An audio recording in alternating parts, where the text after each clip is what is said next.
Thank you for joining me. This is Gift Biz Unwrapped, episode number 86. People need to taste it. And when they taste it, they buy it. Hi, this is John Lee Dumas of Entrepreneur on Fire, and you're listening to Gift Biz Unwrapped. And now it's time to light it up. Welcome to Gift Biz Unwrapped, your source for industry-specific insights and advice to develop and grow your business. And now, here's your host, Sue Monheit. Hi there, I'm Sue, and welcome to the Gift Biz Unwrapped podcast. Whether you own a brick and mortar store, sell online, or are just getting started, you'll discover new insight to gain traction and to grow your business. And today I have joining us Dr. Ray Lauk. He's the owner and founder of Dr. Ray's Toffee. He's also the business manager of the Maywood-Melrose Park-Broadview School District number 89 and performs storytelling and stand-up comedy in Chicago and Rio de Janeiro, Brazil. Ray holds 3 degrees, a Ph.D. in educational administration, an MBA, and a master's in elementary education. He's an adjunct professor of educational finance at the University of Illinois, Concordia University, and the College of New Jersey's International Master's Program in Bangkok, Thailand. Boy, he sure gets around. Ray also has completed 6 Chicago marathons and is registered for the 2017 marathon as well. Oh my gosh, where in the world do you have time to make toffee? Welcome to the show, Dr. Ray. Thanks so much, Sue. Yeah, it's sometimes a challenge, especially around the holidays, finding the time. But with a little planning, it all seems to work out. I'm just curious how many frequent flyer miles you have. Well, not that many. I used to work for GE and got to travel all the time, but so I've lost that status.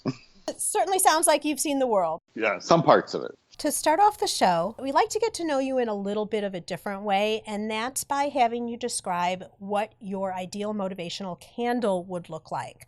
So if you were to select a color and a quote, what would your motivational candle be? Sure. The color would be blue, and the quote would be from Senator Ted Kennedy. I think the first time he spoke this was at one of the Democratic National Conventions, and his quote is, "The work goes on, the cause endures, the hope still lives, and the dream shall never die." I've worked in usually high poverty schools most of my career, and so I just find that to be a very meaningful quote for the work that I do. I am going to jump right away into toffee because you are such an educated man. There's so much here in the intro, and I am so curious. How did you get to where you are now with your toffee company? Well, it was really a series of fortunate coincidental events. I was student teaching in Boulder, Colorado. I was a senior at the University of Colorado, and the supervising teacher that I worked under in his 6th grade classroom, he's probably 70 years old, and he told me when I walked in that he was going to teach me how to teach or how to make toffee, and he did both. And so I'd been making toffee really, literally since 1980, mostly for family and friends at the holidays. And then probably 6 years ago or 7 years ago, I started doing corporate gifts, just gift bags of toffee for my brother who gave those to his landscaping company clients. And so I would end up with 100 1-pound bags every Christmas season that I was doing, and did that for a few years, just kind of low key, not as a business, just as a side thing. And then about 3 years ago, I was leaving my last school district and looking for the next job and thinking, besides looking for another job in schools, which I was doing, I thought, well, what can I do? Because what if I didn't get another job? So I thought, well, maybe it's time to start the toffee business and go into it full time if I needed to, or as a side. So I started the business about 2.5 years ago. Then I did get another job in schools, my current full-time job. And I've been doing it as a side business ever since. And it's been a great way to start a business. when you don't have to rely on that income to pay the mortgage and to pay the bills. And I could grow it organically and incrementally and not be crazy about it either. Right. Well, I have a couple questions for you. How did you what is it that you love about Toffee? Because if you're thinking of possibly doing this more as you were, when you started into the corporate gifts, what is it you love about making Toffee? Well, I guess there's a couple things. When I go into the kitchen and I rent a shared use kitchen, which is great for people starting up a food business because, you've got to have a commercial licensed kitchen. And so I go in there after work, and where so much of my day job involves face-to-face contact with people, and we're solving big problems of education and finance and that. I go into the kitchen, oftentimes by myself, and I'm making the toffee, and it's just sort of this quiet, solitary activity. And I think there's something just calming about that. The other thing that is gratifying is the response I get from people. Because I'll tell you, after 36 years of making and tasting this toffee, I'm kind of over it. I mean, I taste the toffee when I'm cooking it, for quality. But it's not something I crave anymore. And so when people taste it for the first time and I get a very positive response and they just love it and they go on, it's kind of gratifying that the work that I do, in that kitchen, people enjoy it, people appreciate it. People like to give that gift to others to show their appreciation for something that they've done. And so it's just gratifying. Sure. So I wanted to get to this because it seems so different from what you're normally doing. But just the idea of it's a place of solace and kind of inner reflection while you're making the toffee, I find really interesting. And then it's also, as you say, so satisfying because of the response that you're getting. Yeah. And honestly, one of the things that really gave me pause going into this was, but in public education, literally, I had been an 18-year-old school board member in Illinois, and so I've been doing public education a long time. And the thought of actually shutting it off and walking away from it gave me something to think about. And did I really want to do that, to make that career choice and leave it? So this is a way I'm able to balance still being in public education and being an entrepreneur, which I also love so much because it's so different than public education. As an entrepreneur, you can be so much more creative. It's frankly just more fun.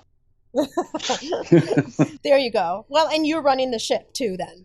That's correct. Yeah. That's correct. So, Dr. Ray, we have a lot of people on the show who are just thinking now of starting a business. They might be in the sweets industry, they might be jewelry makers, or they might be knitters, or all different types of people. And they listen because they're trying to understand what those first steps are. They have this idea, just like you did, well, maybe I'll just go ahead and start doing this. What are the first steps that you took to actually formalize and get started in a real business? So let's make the assumption that you already have figured out what you're really good at. It's got to be something that you're really good at.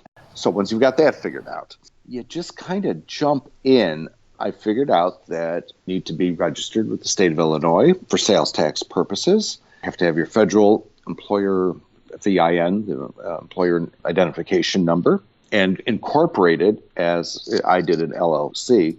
And I just used LegalZoom. So really, I did it very low budget. I needed a website, and I went to Squarespace for that. It's a very user-friendly site that you can build on your own. I had a friend who's tech-savvy help me, but it is, easily done by an amateur without a tech background. And so then you've got your website up, you've got your online shopping store set and ready to go.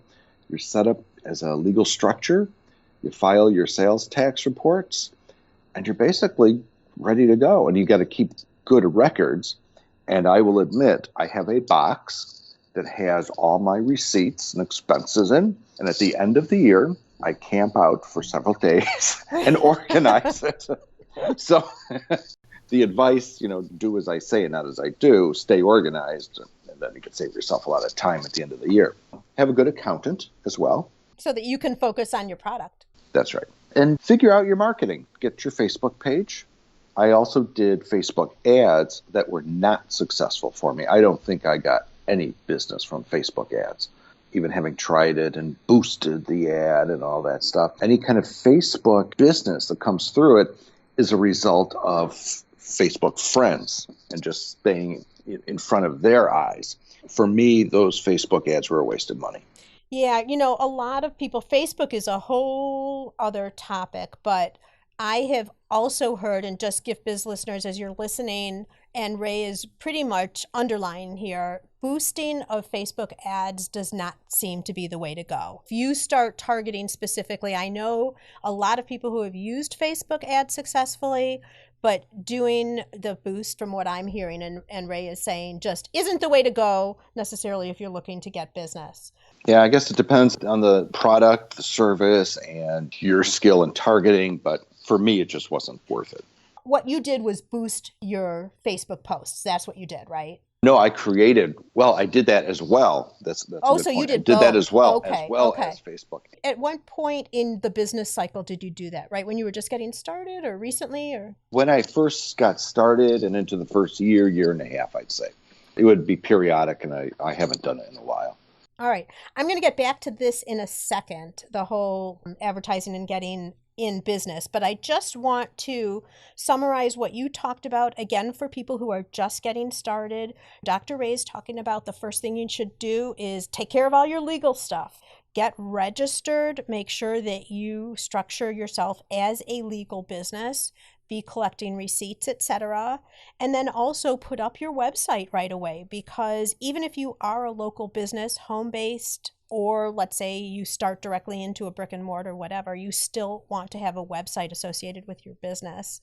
And then also marketing. You can't just assume that because you have a website or you're up for business that people are going to know about you. You have to bring people and attract people towards you, and that is by reaching out to them so that they know you're there. Yes. Okay, so people who are in consumables may have some questions for you also about your commercial space. How did you go about identifying what was going to work for you? And talk through that a little bit for us. Sure. Well, like I say, to be legit in a food service business, you have to have a commercial licensed kitchen. But for a beginner, someone's just starting out, that's a huge investment to do that. And there's a whole community of shared use kitchens everywhere because it's very popular, because a lot of people want to start a business and be entrepreneurs and follow their dreams. So I started visiting some of the shared use kitchens in and around Chicago, but I don't live in the city, so that wasn't particularly convenient nor economical with some of the prices. And then I found United Kitchen, which is in LaGrange, which is like 8 minutes from my house. So it was could not be more convenient and very economical, very reasonably priced. And so I rent the kitchen by the hour. There's a nice community. Bridget Conlon, who's the relatively new owner, she's had the store for over a year now, has done a great job of building this community among the cooks. So every now and then we have meetings where we get to meet each other and really share ideas, and sometimes there are common topics that's the focus of the meeting, because otherwise you rarely cross other vendors unless you're crossing time in the kitchen. Right. So the shared use kitchen has been the way to go to get started for me. Yeah, so it sounds like not only you're renting, yes, but there are other opportunities in terms of business growth and knowledge that you're getting from that association. I've learned so much from some of the other vendors, the other cooks in there who have more experience than I do in some of the aspects of the food business. Because I don't have the formal training in food science or culinary school. I just know one thing, and that's toffee. How did you go about, the name of your product is your name, but how did you go about deciding on some of that in terms of what the product name was going to be, what your logo was going to look like, that kind of thing? I figured if I was going to leave public education, I could still use my degree in the name. Absolutely. It's funny because when I do these markets, I'm face-to-face with customers, they see, oh, Dr. Ray's Toffee, and they ask, what kind of doctor are you? Or are you a real doctor? Oh, right. and so, of course, they're assuming I'm some kind of like physician kind of doctor. So the joke is, and it's I only do it with some people who look like they want to play, because I'll say, well, if you want to tell me what hurts, I'll listen. If you want to show me something, I'll look and not judge. But in the end, you'll be just fine. Hey, eat toffee, you'll be fine. You said that to me when I met you. Yeah, that's That's funny. I love that. So your logo and your name, you just did you have someone created for you? Did you like in terms of the artwork and all of that, or how did you go about getting that taken care of? Yeah, that's a good point. I completely glossed over there, missed that's that okay. part about the getting started, because that's an important point. And I had a designer that I had worked with in the past on some other projects. I came up with the name. I wanted to use the Dr. Ray's Toffee. But then I worked with a designer, gave her some concepts, the kind of look and feel that I was after, that I liked. And then she took it from there. She came back with a variety of ideas. We went back and forth on some iterations until I really found the one that I liked. And I think that's an important one, because you really need to you need to love your logo, because once you settle on it, you're going to live with it, because it becomes your brand. It's how people identify you. And you can find people fairly reasonably. You can look locally or overseas, and you'll find those people doing freelance projects. So getting a professional design isn't terribly expensive. And you also want to do it for publication and also for internet quality for your website too, because they're not always the same. And so you need someone who has some knowledge about that. Good point. So you take the same logo and then you get different versions of it. So a website logo is a lot lighter of a file, if you will, because you want that so that it loads pages really easily. So really important. So Gift Biz listeners, I want to stress this with the logo. And I love what Dr. Ray is saying, because I cringe when I see people who use stock photography as their logo, because you're not separating yourself. You're not really customizing it to be your business. Stock photos are so easy to see. So you're talking about how it can be really easy right in your neighborhood, or you can find somebody online. It doesn't need to be a major investment, but you absolutely should make a logo that's yours and that resonates with you, that is colors that you like or colors that are appropriate to your brand, your product, whatever you're doing. Dr. Ray's logo is, no surprise, colors of English toffee. But, in terms of even like the font styles, all of that type of thing, you really want to customize and make your own. And also, when you get some samples, when you get some ideas, some concepts back, show people, show your family, show your friends. Good point. Yeah. And they don't get to vote. You're the only one who gets to vote. But it's good to get feedback, because they may see something that you don't see. They may feel something that you don't feel. It's good to get that, little focus group response. With my logo, my designer actually took some of my handwriting where I wrote out Dr. Ray's Toffee. Then she combined it and integrated it with some lettering. Oh, so that's what I'm looking at your logo right now. So that's what the toffee is your own handwriting. That's correct. Right. Very interesting. And it kind of breaks up, instead of just having block letters, it breaks up the logo. And I think it makes it a little more eye-catching that way. It absolutely does. So Dr. Ray, you have been making toffee almost, let's just call it forever, right? Yes. And so you really had the skill down pat. You knew how to make the product, maybe not in mass like you're doing now, but it's just been recently that you've turned it into a business. Is there some struggle or something that you weren't anticipating that challenged you as you were getting started with the company that you could share? Well, first was just taking it from an individual doing a 5-quart pot and going to some kind of a semi-mass production, because the key with toffee is constant stirring. You have to stir it constantly. And to do a Dutch oven type pot, it would require about an hour of stirring for every single batch of toffee. And that just took forever. When I was doing my brother's orders at Christmas, it would be weeks, because I can only last so long stirring before my arm gives out. Well, and you need family to start making members' massage appointments arms. Or something. It's just insanity. And then I considered, well, what if I hire people just to stand there and stir? And that wasn't very economical, especially in the early starting stages. And then I found this professional toffee making machinery. And, well, that's fine, except it cost $10,000. Again, ridiculously out of price. And then I found automatic stirrers from Norway that cost like $60 shipped. It's the sort of thing that has a bracket, an arm that sits on top of the pot. It's adjustable. I was able to triple the size of my pot, get a bigger pot because it needed to be deeper. So my quantity also was tripled instantly. I found this online. I didn't know, coming from Europe, whether I'd ever actually see it. So I ordered one and figured if I'd never see it, then, it was a $60 investment that just didn't pan off. But it arrived promptly, and it works great. Of course, I had to get an electrical adapter because it has one of those outlets that they use in Europe to recharge the batteries. So I got that, and then I immediately turned around and ordered like 6 more, because that is the only way that I'd be able to create this much volume of toffee in a short period of time. And now what would take me, it might have taken me a week or longer to do 100 pounds of toffee. I can do that in a night. You discover these techniques, these strategies that will help you increase and overcome these obstacles and really increase your output. Mm-hmm. That's the fun thing about being an entrepreneur. You come across these little challenges, and then you're being creative in terms of how you're going to solve these problems. That's the thing I love about being an entrepreneur and being around other entrepreneurs. There's just this eternal optimism. There is no problem that we can't solve. I don't always see that, frankly, when I'm working in schools.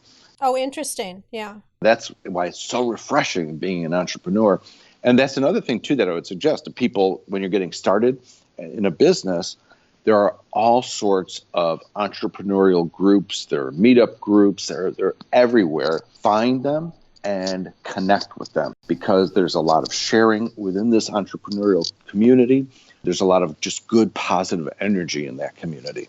I love that you put words to it, because as I was listening to you, you used the power of the internet. I don't know what term you Googled, but you found the solution to your problem. And I often say the most important thing that an entrepreneur needs is resourcefulness, not going and saying, stopping you in your tracks because this is a problem. Like, what if you got in huge orders and there's no way you could fulfill everything? You anticipated that, you found a solution, and then you take pride in the fact that, look, I didn't have to buy this $10,000 machine, $60, yes, from Europe, but I've got my solution. And it's That's those right. types of things, those challenges, when you overcome those are hurdles where a lot of people fall off.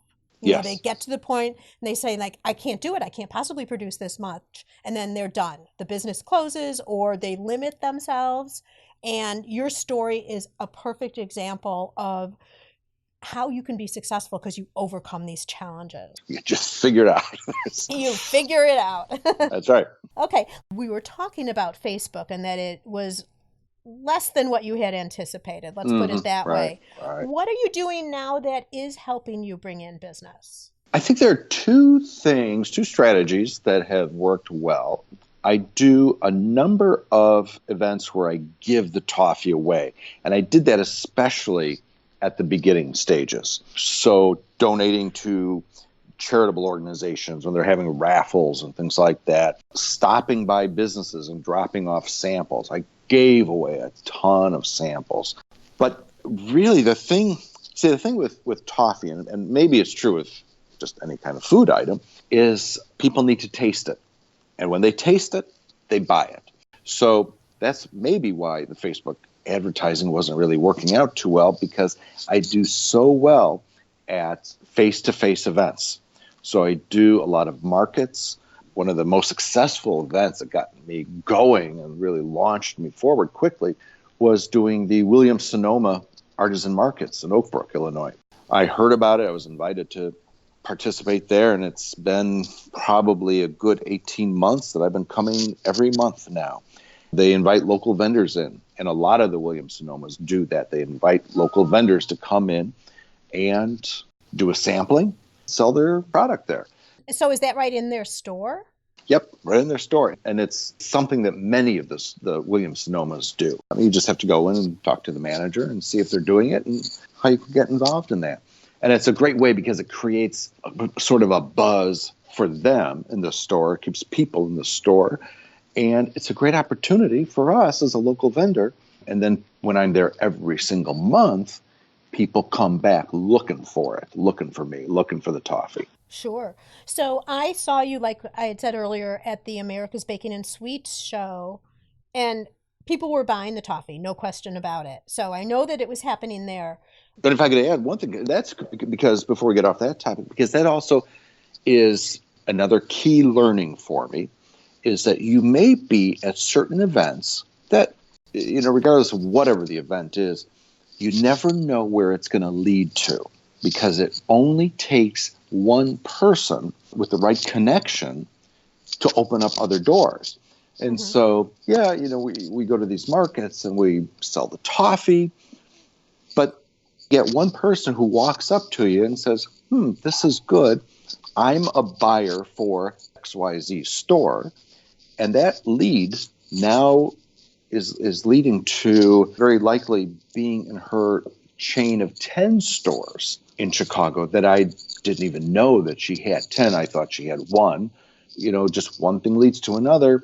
That's just the thing. You never know who's going to walk into your business, who's going to walk into your life like that, and it could really change things. That's awesome. I love that you talk about that with the shows. It also shows how you want to make sure that you're talking and treating every single person, if you're at a show, as you would want to be treated. Don't ever discount anybody. I've heard stories before of someone who will come to me later and talk about, oh yeah, I went up to that booth and, they didn't have the time of day for me, something like that. And they could have missed a great opportunity, such as the one that you clearly have encountered. That's right. The poor people who are in the booths next to me, like I do Randolph Street Market every month in Chicago, they've heard my pitch thousands of times. And each time you got to try to make it fresh and unique for the person standing in front of you. So it's not that you're not on a loop where you just keep repeating, but trying to treat that customer as this is the first time you're ever telling the story. Your excitement will equate and transfer over to them being excited. You asked the question earlier about what do people need to do to get started in the business. I keep thinking of these other ideas. And the other thing that's really important is understand your story. Have your story to tell people. You talk about elevator pitches and all that, and that's true, but understand why you're doing it and what it's all about. Because when I tell the story about the toffee, it's not just, here's some toffee, eat it, do you like it, buy it. And sometimes they specifically come up and say, so what's your story? So why is this better? Why is it different? That's all the part of your story. It's your brand. And you just need to be prepared to answer that question. And so how do you answer that question? I tell them that I've been making this toffee for 36 years. It tends to be thinner and softer than a lot of the others. And so people who like their teeth as well as their toffee like this. And that's, of course, that cuts across every demographic, because it's not just the seniors, it's everyone who kind of, because a lot of times people walk up and they see toffee and they're afraid of it because it has a reputation of being rock hard.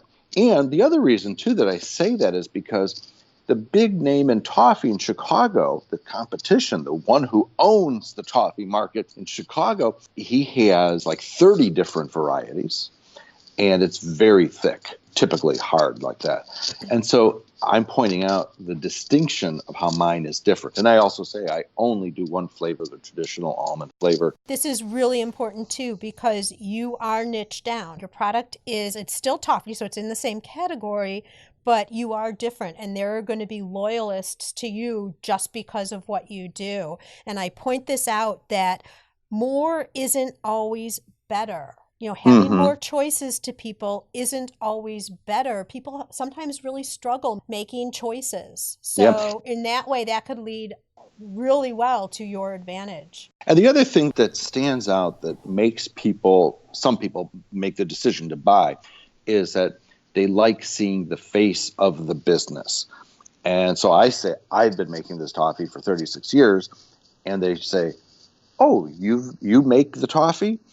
And I say, yes, I do all the cooking. I've got some help with the packaging. I've gotten away from some of that part. I'm the only one that does the cooking.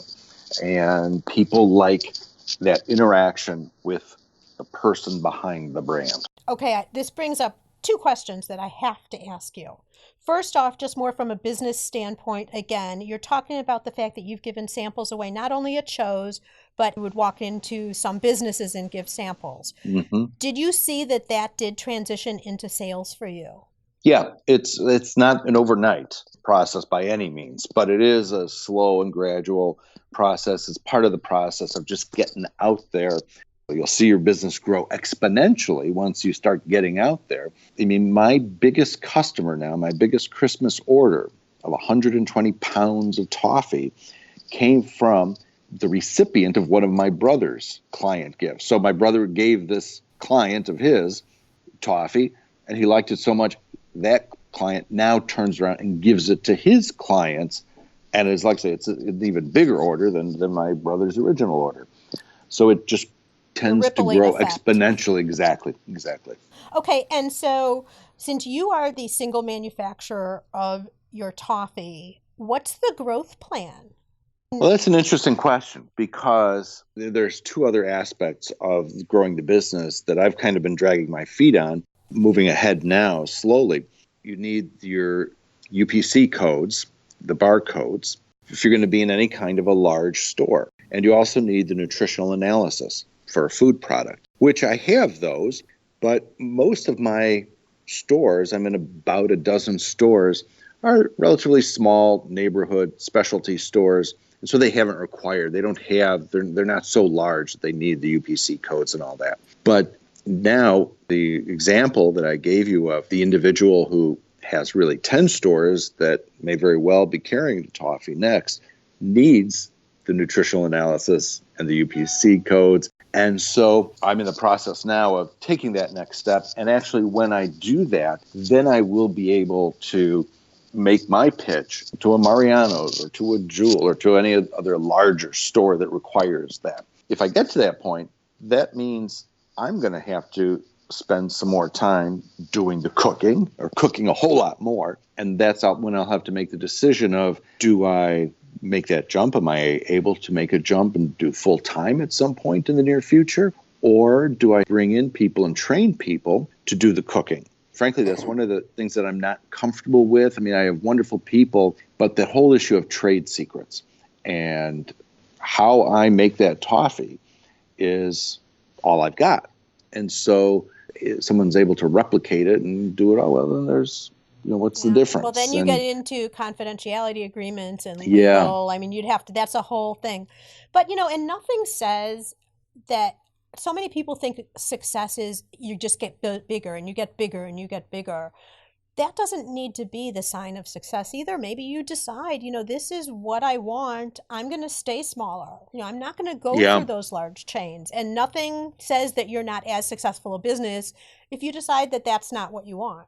Right. With growth comes new challenges. A great example of that is when I was having one of those flights of fantasy and calling Costco, because everyone wants to be in Costco. Supposedly. Right. Well, this is how I was thinking. Uh-huh. And I was talking to the buyer for candies, and she listed some of the requirements that they have, which are just enormous requirements. And she said, besides that, you don't want to be at Costco. She said, at the stage that I'm at, she said, we would bankrupt you just because of all the requirements that they place. You really have to be bigger. So you're right. Going big isn't always the panacea the dream that everyone wants. Yeah, I mean, it sounds good and it's nice to say, but then the reality of having to actually do it, it's a whole different ballgame in terms of how you're conducting your business, your ability to be part of the business. And if you're really enjoying what we talked about in the very beginning, being able to produce the toffee in a quiet environment, it's peaceful, it's probably a little meditational, if you will. You would lose touch with that a lot. Right. And so many people say, oh, are you ready to go on Shark Tank and get all that publicity? And I say, no, that would be the last thing I'd want. I do like watching that show. That's another piece of advice to people. Watch the show, because if you listen to the questions, those are important questions that every entrepreneur should be able to answer for themselves. The numbers, the accounting, the business, all that. But I wouldn't want somebody else, because if you go on Shark Tank, they take a piece of the action. Right. I mean, they buy into it, but they take a piece of the action. It's my action. I don't want to share my action just yet. Right. Or at all. And to be taking orders from someone else. That's why I'm being an entrepreneur. Absolutely agree. All right, Dr. Ray, we're going to move now into the reflection section. And these are just some short answers from you as to other things about you that have helped you to be successful. Okay. Is there a natural trait that you call upon regularly that's helped you to succeed? I think as an entrepreneur, it's actually a lesson that I learned as a first-year teacher. When I was teaching in Keeneyville School District in Illinois, in Roselle, Maxine G. Martin was my reading specialist, the reading director. And come to her and say, well, there's this kid's not reading. And she'd say, well, what have you tried? And what have you tried next? What have you tried after that? And so the point was, you just never give up, ever. You just keep, when you've got a challenge, a problem, you figure out a solution. And if it takes 100 efforts and those 100 aren't successful, you just keep at it. That's it. And so just learning, you never give up. Just like with your mixer, right? You figure it out. Right, exactly. You figure it out. You figure it out. What tool do you use regularly to help you keep productive? I would recommend two. They're sister publications. Fast Company magazine, which is an amazing magazine for entrepreneurs, kind of gives the social entrepreneurship, the visionary aspects of entrepreneurship. I find it very inspirational. And its sister publication, Inc. magazine, INC, which is more the nuts and bolts of running a business, the accounting, the marketing, very hands-on kinds of things. So those two publications, I think, are some of the best tools that I've got. Perfect. And continuing on with education and keeping us informed, have you read a book lately that you think our listeners could find value in? The book that I always recommend, I've given this book away to friends. It's Never Eat Alone. It's by Keith Ferrazzi. And it's basically a book about networking and getting out there. Beautiful.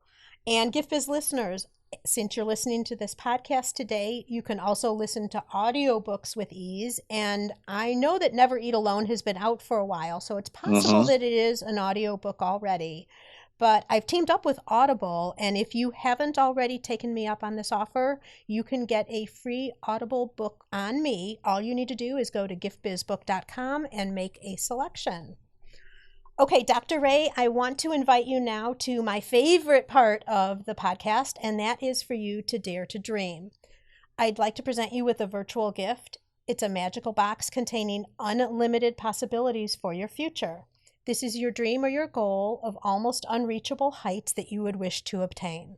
Please accept this gift and open it in our presence. What is inside your box? Okay. The dream that I've had is that I want to get to the point where I can retire from public education, which is between now and 3 years probably, but have a thriving Toffee business and a thriving speaking business as well, because I also do speaking on the side on entrepreneurship and educational topics too, and live in Chicago, because Chicago is one of the most beautiful cities in the world. Live in Chicago from roughly May 1st through Christmas, because it's beautiful. I knew All you were those going seasons to are evade beautiful. the snow. I knew it. That's I right. knew this was coming.